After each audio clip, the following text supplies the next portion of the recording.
हमारे साथ अंतर्राष्ट्रीय मामलों के विशेषज्ञ और डेलावेयर यूनिवर्सिटी में प्रोफेसर डॉक्टर मुक्तदर खान हैं। तो आइए उनसे इस हमले के बारे में बात करते हैं। प्रोफेसर मुक्तदर, आपका बहुत बहुत स्वागत है कार्यक्रम में। भाई thank you very much Mukesh साहब, और आपके सुनने वालों को मेरा सलाम, नमस्ते। और प्लीज दुआ करें इंडिया बच जाए इस टेस्ट मैच से ना बुरा हो रहा है पूना में जी, चलिए इंडिया के टेस्ट मैच का ख्याल छोड़कर दुनिया का ख्याल करते हैं। जी हाँ। ये एक हमला हुआ सुबह सुबह, चिंताएं बढ़ गई, आशंकाएं बढ़ गई। क्या आपको लग रहा है कि मामला खत्म हो गया? जी नहीं sir, this is not going to end, क्योंकि एक के अंग्रेजी में सोशल साइंस में एक कॉन्सेप्ट है कॉल्ड द ओवरटन विंडो। तो उसमें क्या होता है कि लेट्स से क्या आप हम अदब से बात कर रहे हैं, फिर उसके बाद हम में से एक कोई ऐसी कोई बदतमीजी का लफ्ज इस्तेमाल करता, फिर आप कर लेते हैं, और उसके बाद अगर उसको फिक्स नहीं किया गया देन लैंग्वेज का विंडो एक्सपैंड हो गया, अगली बार से इट विल बिकम रूटीन, फिर रूटीन वैसा। तो वो कहते हैं कि ओवरटर्न विंडो सेज के व्हाट इज एक्सेप्टेबल वो फैल गया है। तो जो ईरान ने 2 हमले इजराइल पे डायरेक्टली किए हैं, that has changed in a big way. इससे पहले कोई भी इजराइल पर मतलब 73 के बाद तो सिर्फ टेररिज्म का ही इस्तेमाल किया जाता था।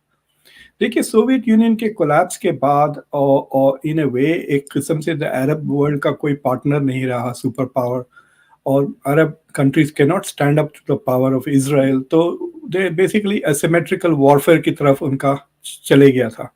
तो मुझे लगता है कि this things could become quite frequent, और इजराइल के पास कहते हैं कि एस्केलेशन लैडर जो कहते हैं, इजराइल के पास और 2-3 स्टेप्स है, क्योंकि इजराइल का डिफेंस बहुत स्ट्रांग है, और डिफेंस के लिए हमेशा अमेरिका, बर्तानिया, फ्रांस वगैरह आ जाते हैं, इंक्लूडिंग जॉर्डन।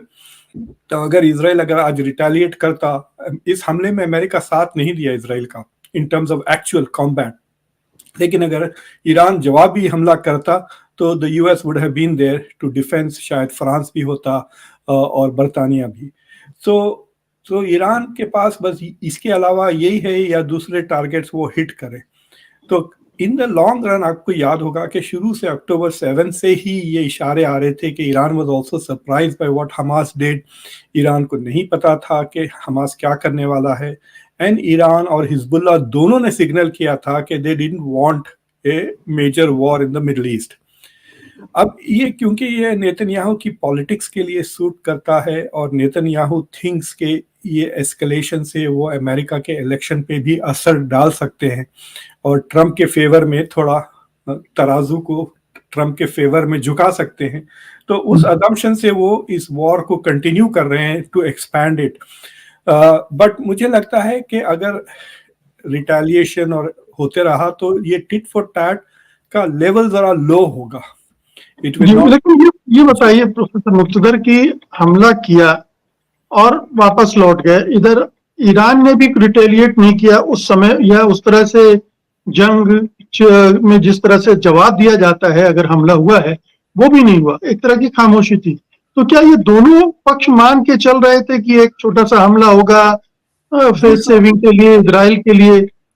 आपके सुनने वालों को मैं कहूंगा, एक वेबसाइट है अमेरिका में कॉल एक्सियोस न्यूज, AXIOS। तो उन्होंने अभी 5-10 मिनट पहले न्यूज ब्रेक की कि इजरायलीज ने कम्युनिकेट कर चुके थे ईरानी से पहले कि हमारा अटैक आप पे लिमिटेड होगा, यानी हम बेसिकली ना तो आपके न्यूक्लियर साइट्स पे हमला करेंगे, ना आपके ऑयल रिफाइनरीज पे हमला करेंगे, इसके बाद आप जवाबी हमला ना दें, यानी हमारा retaliation will be at a low level. ये 1 अक्टूबर के लिए रिटेलिएशन है, सो वी आर इवन आपको फिर से दोबारा ये साइकिल। तो बेसिकली जहां तक कि इजराइल का सवाल है, the chapter is close, now it is up to Iran कि वो दोबारा साइकिल खोले अटैक एंड काउंटर अटैक का या ना करे। लेकिन मुझे लगता है कि इस बार इजराइल पे काफी दबाव पड़ा है अमेरिका के तरफ से, और जब इजराइल ने नहीं माना तो वो जो इजराइल के प्लान्स थे, मिलिट्री प्लान्स, वो अमेरिका ने लीक कर दिए। वो जो लीक हुए हैं प्लान्स, वो मेरे ख्याल से वो डेलिबरेटली बाइडेन एडमिनिस्ट्रेशन ने किया है to basically signal to Israel के भाई there is a limit to कितना हम आपको बर्दाश्त कर सकते हैं। तो हम आपको पब्लिकली डांट नहीं सकते, लेकिन आपको सबवर्ट तो कर सकते हैं ना। And I also think that Iran and the US are also in a level of dialogue, क्योंकि ये बाइडेन शायद नहीं चाहते कि वो ईरान से जंग हो, लेकिन ये सारा सिलसिला नवंबर 5 को चेंज हो जा सकता है अगर ट्रंप जीत जाते हैं इलेक्शन। तो बाइडेन के पास 2 महीने होते हैं। ही हैज रफली November, December and a little bit of January. वो बहुत कुछ कर सकते हैं विथ नो कॉन्सिक्वेंस। और मैं वहां डरता हूं कि वहां पे शायद ईरान के साथ ये जंग ना छोड़े एज हिज लेगेसी, क्योंकि this man is very pro Israel. He may be anti Netanyahu but he is very pro Israel. मतलब बाइडेन और मैं एक जैसे हैं। मैं इंतहाई शिद्दत से प्रो इंडिया हूं, but I am not pro Indian government and certainly not pro Indian prime minister. तो मजबूरन, मतलब मैं कई बार इंडिया को मोदी को इसलिए नहीं क्रिटिसाइज करता बिकॉज यहाँ पे it will be seen as criticising India, तो मुझे हाथ रोक लेना पड़ता था। तो बाइडेन का भी वैसे ही हाल है। मतलब ही डिस्पाइसेस नेतन्याहू, बट उसकी जिंदगी का आई थिंक रिलीजियस मकसद इजराइल बन गया है। तो that is going to happen. But अगर आप ये एक्चुअल एक्सचेंज देखें ना, तो there is a lot of misinformation, लेकिन क्लियरली वीडियोस आ रहे हैं जिसमें ईरान हैज डिफेंडेड इटसेल्फ। और जो रिपोर्ट्स आ रहे हैं कि तकरीबन 100 फाइटर जेट्स इन्वॉल्व थे और मिसाइल्स भी यूज करें। तो कल परसों हमको पता चलेगा कि ये किसकी एयर स्पेस इस्तेमाल की है। क्या did they fly all the way over Iraq, यानी सीरिया इराक उस तरह से गए, यानी पूरा का पूरा ईरान की टेरिटरी पे से, या इराक और सीरिया पर भी हमले किए गए। जी हाँ, सीरिया और इराक में भी, सीरिया और इराक में भी दे हिट द जो ईरान के प्रॉक्सीज है उनको मारा है इन्होंने। It is quite possible that they might have attacked Iran's anti aircraft, जो सीरिया में और वगैरह अगर एंटी एयरक्राफ्ट सिस्टम्स हैं तो शायद उसको अटैक किया।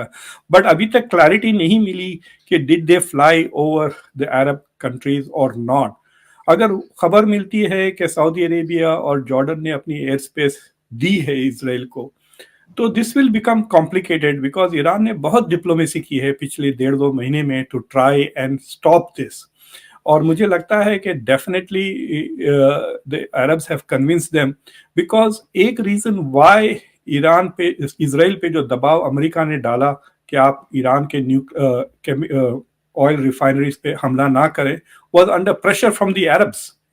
तो अरब्स के दबाव के अंडर आके अमेरिका ने ये दबाव डाला, क्योंकि अगर तेल की कीमत बढ़ जाती तो अमेरिका का ही फायदा होता, हम यूरोप से पैसे बनाएंगे। So we are now I think the biggest exporter of oil, Russia और अमेरिका। तो आई थिंक ये सिलसिला तो खत्म होने वाला नहीं है।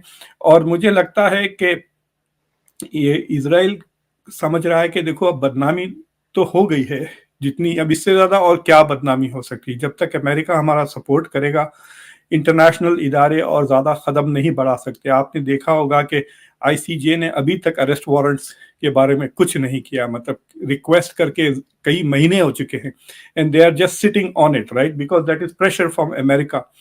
तो मुझे लगता है वो समझ रहे हैं कि अब बदनामी हो ही रही है, चांस मिल गया है हमको, let us go and do what we want. और उसमें जो व्हाट वी वांट में ये है कि वो चाहते हैं कि वो हिजबुल्लाह की पूरी कैपेसिटी खत्म कर दे, ईरान को कमजोर कर दे, और गाजा को बेसिकली एथनिकली वो क्लेंस करना चाह रहे हैं, एटलीस्ट नॉर्दर्न गाजा। अब तो बातचीत यहाँ तक पहुंच गई कि वो सेटलमेंट्स भी बनाने के लिए तैयार हो रहे हैं। यहाँ पे डिस्कशन हो रहे हैं कि एक जूइश बिलियनर ने कुछ पैसे ऑफर किए हैं टू बिल्ड, मतलब जो सेटलमेंट्स बनेंगे वहां पर गाजा में, उसकी वो सिक्योरिटी प्रोवाइड करने के लिए पैसे प्रोवाइड कर दिए, यानी गेटेड कम्युनिटीज जो बनेंगे। सो वहां तक के डिस्कशन शुरू हो गए अमेरिका में to basically colonise and occupy, reoccupy Gaza through settlers. तो जो बाइडेन का जो प्लान था कि द डे आफ्टर वाला प्लान नेतन्याहू के पास भी है, and it is completely out of sync with the rest of the world's day after plan. तो वो डे आफ्टर ही नहीं करना चाह रहे जी, या वो जंग करते जा रहे हैं।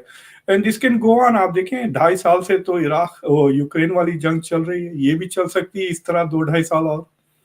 बिल्कुल। ये बताइए कि क्या ईरान अब अपने प्रॉक्सीज का इस्तेमाल कितना है?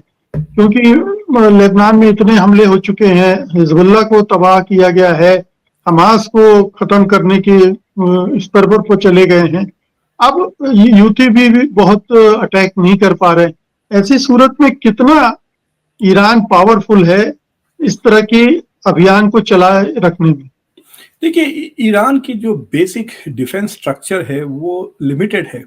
उसके पास थोड़े ऑफेंसिव कैपेबिलिटीज है, जैसा कि ड्रोन्स है और बैलिस्टिक मिसाइल्स है। एयरफोर्स बिल्कुल ही नहीं है। मतलब 1979 के बाद से जो उसके ऊपर सैंक्शंस लगे हुए हैं, they have not been able to buy new planes. वो रशिया से खरीद रहे हैं SU-27, वो अभी तक नहीं आए। So they don't even have a functioning airlines. आप उसको छोड़ दें, मेरे जो दोस्त ईरान जाते हैं वो कहते हैं भाई खान साहब ट्रेन या कार लेता हूं मैं तो इंटरनल फ्लाइट्स लेता भी नहीं हूँ सारा दिन लग जाए, but I would rather drive in Iran than fly, because they don't know कि पार्ट्स हैं या नहीं है। तो प्लस डिफेंस कमजोर है। आपने अभी तो रियलाइज कर लिया होगा, जिस तरह स्ट्रॉन्ग इजराइल का डिफेंस है उतना नहीं है। लेकिन डेफिनेटली हिजबुल्लाह की कैपेबिलिटीज हैज बीन इरोडेड। उनकी लीडरशिप को इन्होंने डेसिमेट कर दिया है, बट दैट डजंट मीन कि उनकी विल को इन्होंने डेसिमेट कर दिया है। अब हिजबुल्लाह ने, आपने गौर किया होगा, 2 दिन पहले नेतन्याहू के घर पे ड्रोन मारा है, और उससे पहले उन्होंने एक मिलिट्री टारगेट पे ड्रोन्स मारे हैं जिसपे 4-5 लोग मारे भी गए। So people are very surprise के how did they achieve that.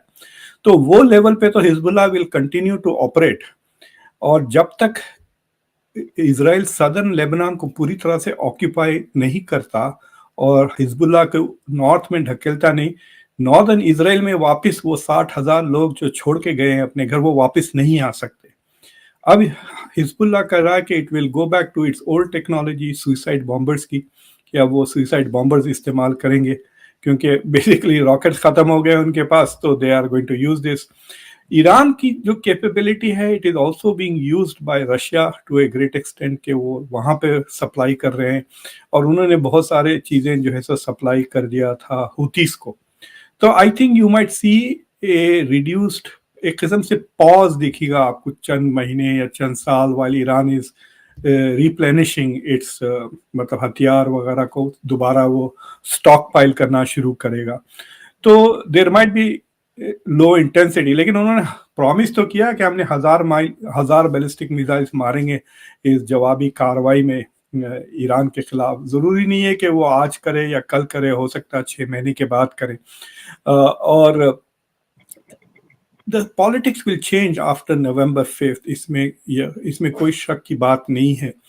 और ये अजम्पशन कि Donald Trump will give more freedom to Netanyahu, I am not sure about that. जरूरी नहीं है, क्योंकि नेतन्याहू के खिलाफ अगर किसी ने कहा है पब्लिकली अमेरिकन पॉलिटिक्स में, तो वो ट्रंप है। ट्रंप ने कई बार कहा कि ये नेतन्याहू ही नहीं चाहता पीस।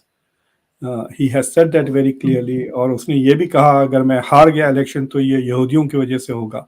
और उन्होंने अपने यहूदी डोनर्स को कहा, ये मतलब ओनली यहूदी डोनर्स थे उस रूम में, और उनसे ये कहा कि I will, if I lose this election it will B because of you people. तो इस तरह की वो बातें करने के लिए तैयार हैं। सो जिस तरह से बाइडेन कंसिस्टेंटली सपोर्ट कर रहे हैं ना Israel, you can't bet on that with Trump.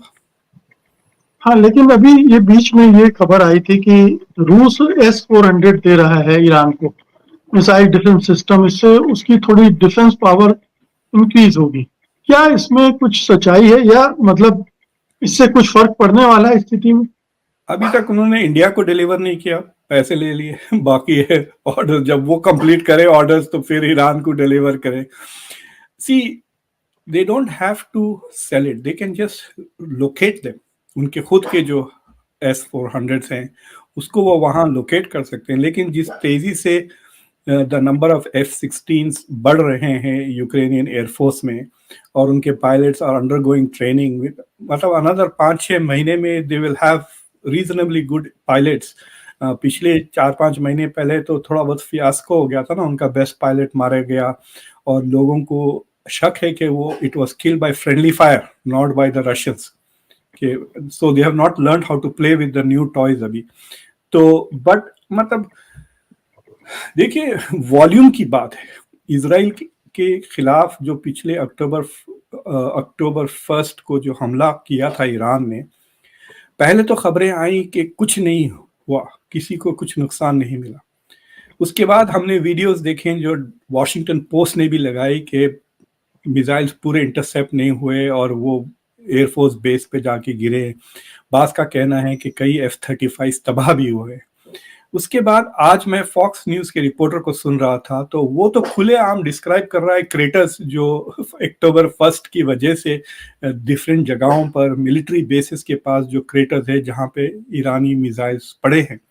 So Israel nose के भाई इनके पास कैपेसिटी है, अगर ये शहर पे मार दें तो बहुत कैजुअलिटीज हो जाएंगे। सो एक किस्म से जो Israel is trying to increase its deterrence against Iran. देखिए, इजराइल की कैपेबिलिटीज को शक करने की कोई जरूरत नहीं है, बिकॉज यू नो कि अमेरिका विल कीप गिविंग जो चाहते हैं। अब ये सवाल उठता है कि उसकी जो कॉम्पिटिटर्स है, एनिमीज हैं, उनकी क्या कैपेबिलिटीज है, और ईरान ने डेमोन्स्ट्रेट कर दिया। और आज आप देख सकते हैं अभी भी वीडियोस आ रहे हैं जिसमें ईरानियन मिसाइल्स और ब्लॉकिंग इजरायली मिसाइल्स। उसके एटलीस्ट 2 वीडियोस मैंने खुद देखे हैं ईरान में। अब हु नोस कि ये हो सकता है कि ये इजराइल वाले लेकर यहाँ पे लोग यूज कर रहे हैं। वी डोंट नो आजकल के जमाने में फेक जितना इंफॉर्मेशन मिल रहा है। But the damage is not very serious. अभी तक किसी डेथ्स की रिपोर्ट्स नहीं आई। और इजराइल हमला करे और मासूमों को ना मारे, ये तो बहुत अनयूजुअल बात हो जाएगी। मतलब they love to kill specially innocent people, तो वो तो नहीं हो रहा है।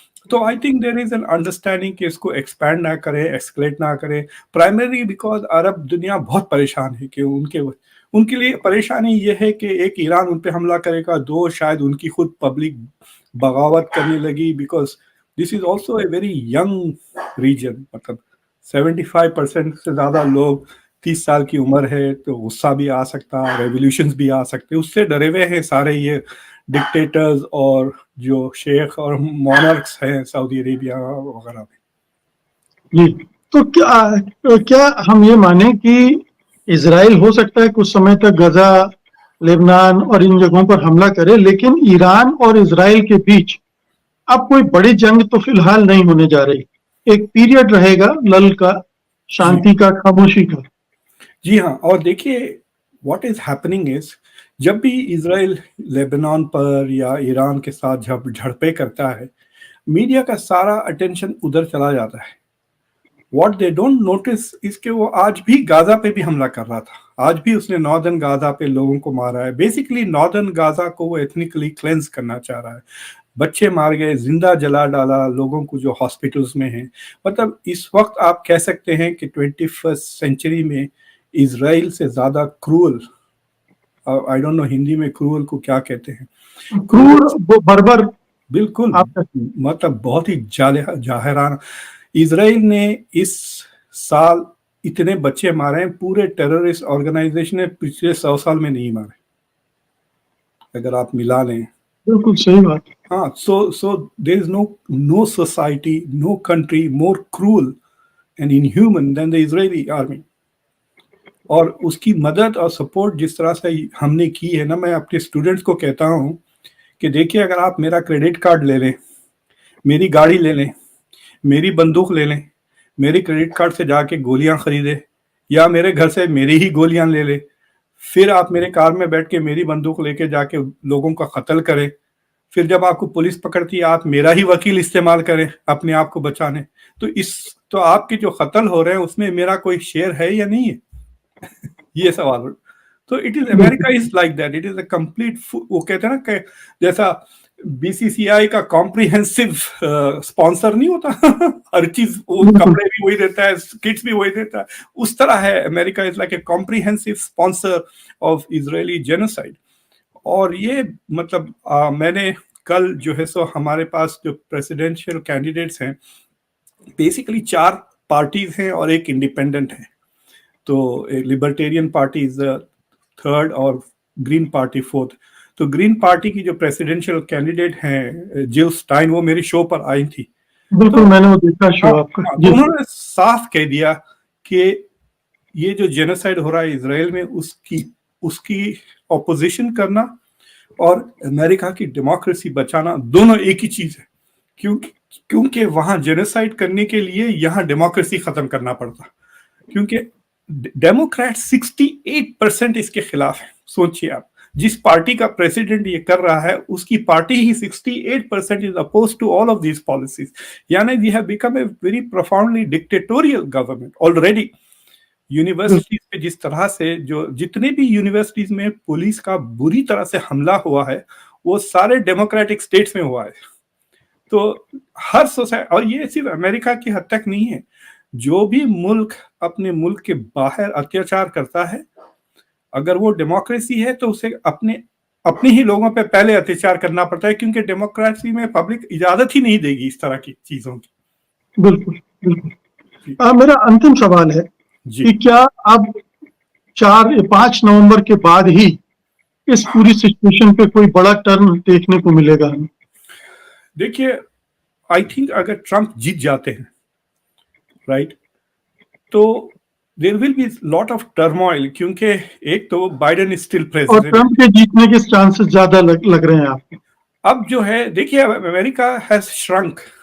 अब अमेरिका इज नॉट, इलेक्शन के मामले में America is not 50 states, America is only 7 states जो हम जो स्विंग स्टेट्स कहते हैं। तो इस बैटल ग्राउंड स्टेट्स में टाई हो गया है, हर जगह टाई है, और पब्लिक का ये कहना है कि ट्रंप का जो पोलिंग हमेशा ट्रंप को अंडर एस्टिमेट करता है, तो अगर वो पोलिंग में बराबर है उसका मतलब वो आगे है। और इसका डर पहली बार कमला हैरिस, यानी पहली बार democratic party third party candidates के खिलाफ एडवर्टाइजेस कर रही है बैटल ग्राउंड स्टेट्स में, उसका मतलब वो वाकई में घबरा गए हैं। तो अगर ट्रंप जीत जाते हैं ना नवंबर 5 को, तो अभी भी जनवरी 20 तक तो बाइडेन रहेंगे ही। तो बट आई थिंक वहां पे Netanyahu is going to take advantage कि मैं बाइडेन के होते हुए I will do things because I don't know what Trump will do. तो मुझे जो करना है मैं वो कर लूंगा।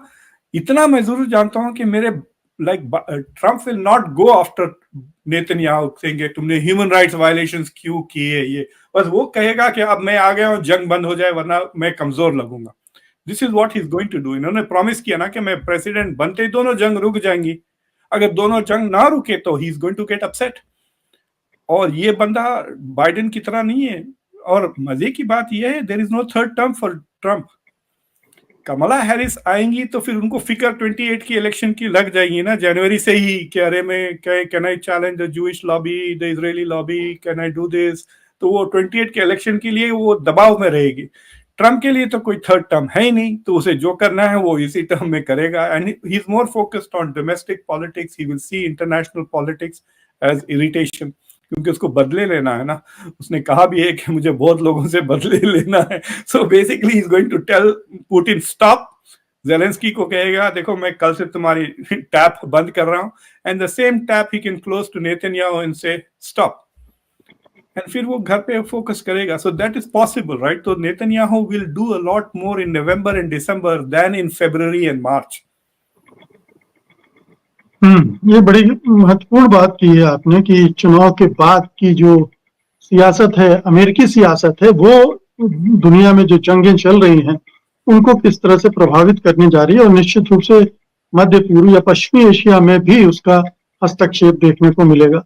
बहुत बहुत शुक्रिया प्रोफेसर मुक्तदर हमसे बातचीत करने के लिए। धन्यवाद आपका।